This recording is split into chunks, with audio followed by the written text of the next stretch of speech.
What is going on, guys? Team Homebrews here with another deck build. This is a re-upload of a older video that I did. I noticed that it got blocked, probably due to the music that I was using. So I figure I show you guys the deck build again, but this time it's revamped with newer cards. I just had to redo it because there were some things that I always did want to change at the time, but now that newer cards have come out, I can finally do some of those things.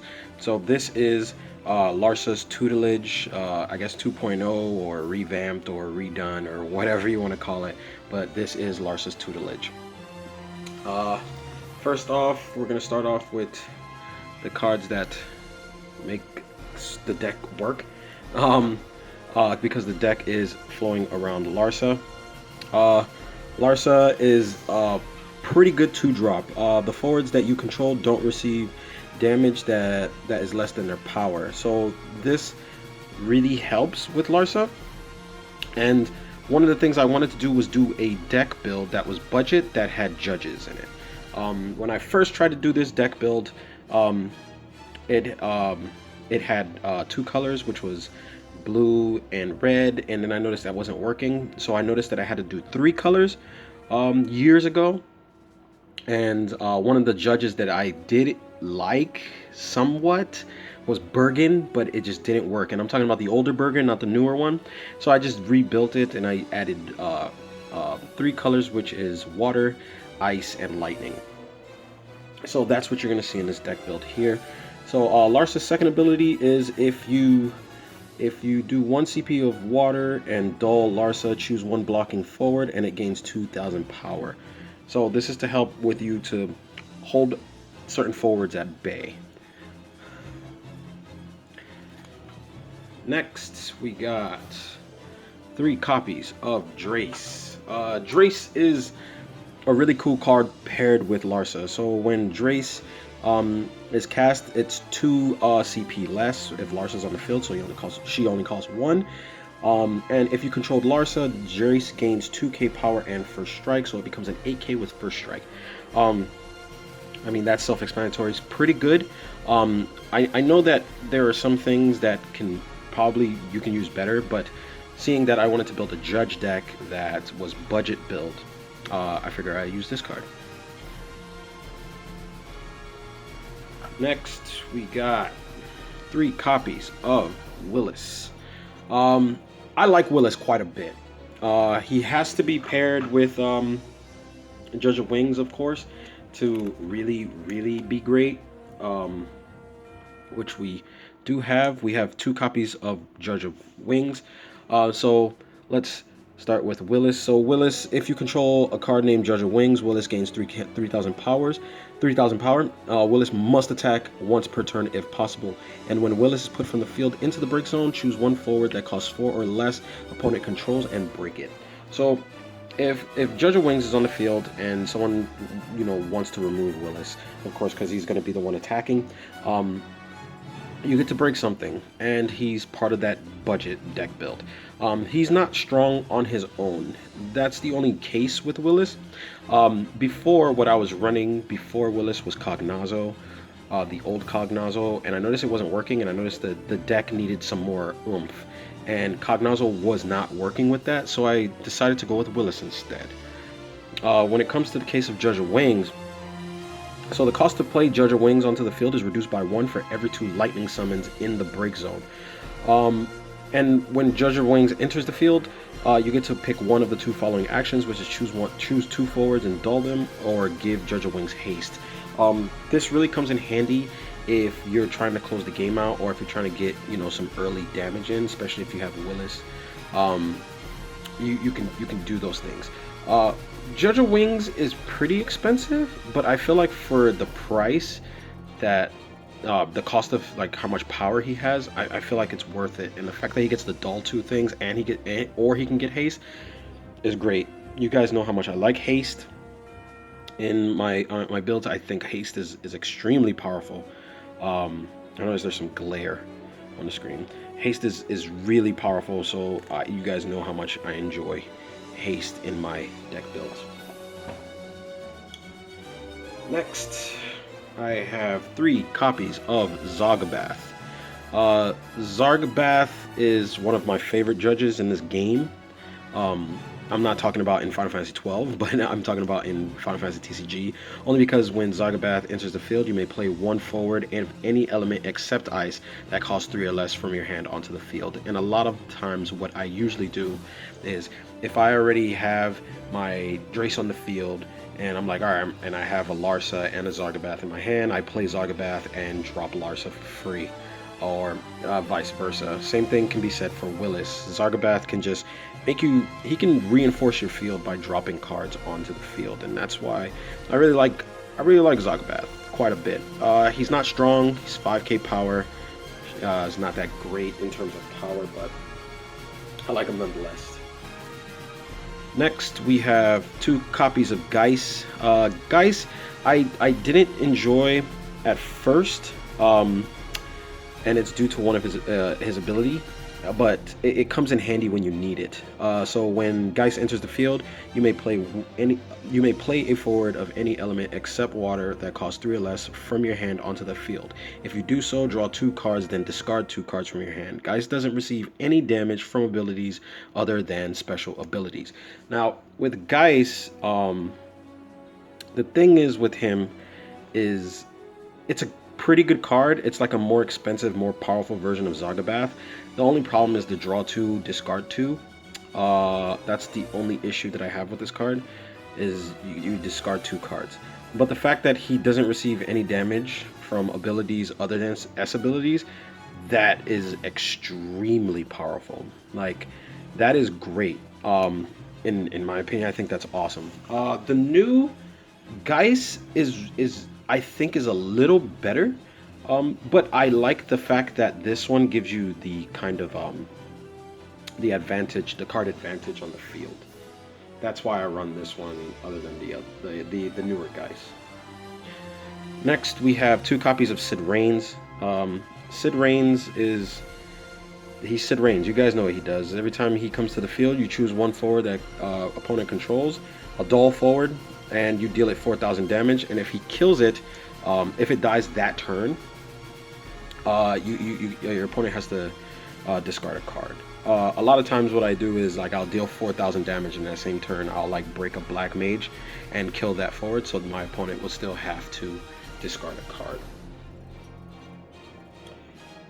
Next is I run 3 copies of Viking. This is the Viking that if it leaves the field, you get to draw a card. So when you block with it, or you can attack and your opponent like blocks you and it kills it, you get to draw a card. So that's self-explanatory. There's a lot of glare here. This is probably getting annoying to you guys, so hold on, let me see if I could fix that for you. There we go. A little better. Just a little better. There we go. Alright. Next, we have 2 copies of Backup Waka. Backup Waka basically gives all my water forwards plus 1,000 power. So my Larsa is going to be a 6k instead? Yeah, 6k instead of a 5k.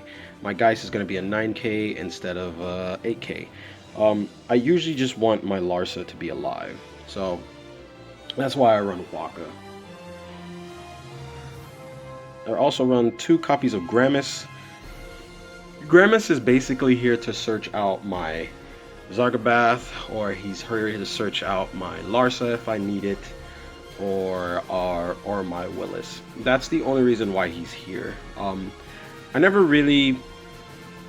I wish that Drace had haste, because if he had haste, she would be so much better. I keep saying he, but I know I think it's a female. But Drace would be so much better if they had haste. I would definitely use Gramis to search out Drace instead, but it doesn't. So I search out my Larsa and Zargabath to drop duplicates or drop something really, really fast. Next is Yule. I run 2 copies of Yule. This is just basically to search for things that I can't find, because the deck is running 3 colors. A lot of things are harder to find. So I run 2 Yules. That's basically you search for one forward, and you put it at the top of your deck. So that's why she's there. You usually want to use her ability at like the end of your opponent's turn is what you want to do. You break that so that your opponent doesn't play any shenanigans, you know. Next is Cat Sith. I run 2 Cat Sith. This is the new one. This is when Cat Sith enters the field, your opponent reveals their hand. You may select 1 card from their hand other than a backup, and if you do so, remove it from the game, and your opponent gets to draw a card. That last part is the part that sucks, but the fact that Cat Sith is so cheap and you get to remove something from your opponent's hand is playable in my book. I think it's great. Next, I run 3 copies of Black Mage. This is the one that you dull 2 lightning CP, you break Black Mage, and you get to break a damaged forward. This is for Sid Reigns' ability, so, you know, or if anybody is blocking anything and they think that you don't have anything, you know, that kind of thing. Next is 2 copies of Cecil. Cecil is, I think he's good. So you put Cecil into the break zone, and during this turn, if a forward you control is dealt damage, reduce the damage by 2,000 instead. Because a lot of the cards, the key cards in this deck they're weak. You need something that's going to help the survivability of the deck. So I play the Cecils for just in case purposes, just in case someone wants to kill my Larsa, something wants to kill my Drace, or my Willis. You kind of need those things. Next is 2 copies of Oracle. This is the Opus 7 Oracle. When Oracle enters the field, look at the top 2 cards of your deck and return these 2 cards on the bottom or at the top in any order. This is just another card to help you filter. If there's things that you don't need, you drop it to the bottom. If there's things that you see that you need, you put it at the top. This comes in handy if you need it. So, especially a lot of times, like if my opponent wants to, if I pull like an EX and I know my opponent's gonna hit me with something, at least I know that, you know, that EX burst is there. Next, and this is a tech card. This is 1 Devout. We run Devout because just in case we need something that's in the break zone, we can get it and play it to the field, straight to the field. A lot of times, if there's something in my hand and I don't have the CP to play it, I would break Devout, grab a Zargabath, drop it to the field, and then drop the card in my hand to the field for free. So I think Devout is very, very good. I don't know why a lot of people don't play it, but I think it's great. Maybe I'm just very Opus 1 old school and there's newer cards, but I'm pretty sure there is. Now we're moving on to summons. We got 2 copies of Raiden. This is the Revenant Wings Raiden, the EX Burst. Deal 2,000 damage to all active forwards opponent controls, and you get to draw a card. He costs 1. I think he's great. Very, very cool card. And if you see something that you want to break, you get to break it. This is just kind of in here as a tech card as well. This is Ramu. This is the EX Burst. Choose 1 forward. It loses 7,000 power until the end of turn. If Ramu results from an EX Burst, it loses 8,000 power until the end of turn instead. He's here because I didn't want to stack it with too much of Ramu, only because of this one. Only because he costs 4, and I usually want to use CP to pay for forwards and not summons. Next is Ardramalek, the Wrath. This is another EX burst. You deal 7,000 damage to an active forward. I think this is good if you want to get little cards out of the way that are bothering you. Another tech card is 1 7-drop Odin. He just breaks forwards. You never want to grab this in your hand. That's why it's just a 1 of. You really want to get hit and flip it for damage. That's basically why he's there. He's just to remove something. And for the last card is the 3-drop Leviathan. Choose 1 forward and a forward that you control, and return it to their owner's hands. Usually you want to use this if you have a Zargabath in your hand and you have another card in your hand that you want to use. He helps speed up that. So I think Zargabath is like one of my favorite cards. I think really, now that I think about this deck, is built around Zargabath, not Larsa. Larsa just kind of helps keeping cards alive. But if anything, I really think this is more of a Zargabath deck than a Larsa deck. But the thing is that Zargabath is too weak to really do anything. He just helps with the consistency of the deck moving. Now this isn't, like I said in my last video, this isn't a tournament. Like I'm never gonna build a tournament level deck. This is just a deck for you to build if you want to have like some fun with your friends, and you want to build a theme deck that is pretty fun, which is this is a judge deck. I just wanted to build more judges. It kind of sucks. What I really tried to do was build a judge deck that uses those Mughals that also dulls for other CP elements, but there was no element that I could use. So I kind of had to, it was sort of a struggle to fix the CP ratios, because you don't want too many of the same colors, because then you'll be pulling colors and then pulling other cards, and it was really hard to get the fixing right. But I got the fixing right, so now and I also got certain cards that search for other things, so that helps. So anyway, guys, key cards. If you guys want to know key cards, in my opinion, it'll be Zargabath, and with the whole deck, the whole deck. Zargabath is just, I think Zargabath is just a neat card.